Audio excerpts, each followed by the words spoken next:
জয় মা তারার জয়, জয় শ্রী গুরু বামদেবের জয়। স্বয়ং মহাদেবী পারেন আপনার জীবনের সমস্যা দূর করতে। এই শ্রাবণ মাস ভোলে বাবা মহাদেবকে সন্তুষ্ট করার মাস।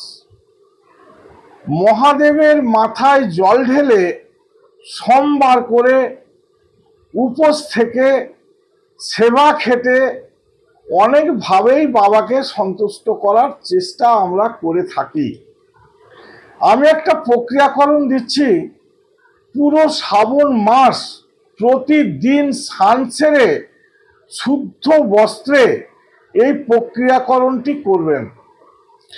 এটি করলে আপনার শরীর ভালো থাকবে, মন ভালো থাকবে, কোনো রকম বাধার সম্মুখীন আপনাকে হতে হবে না, আপনার আয় উন্নতি বাড়বে।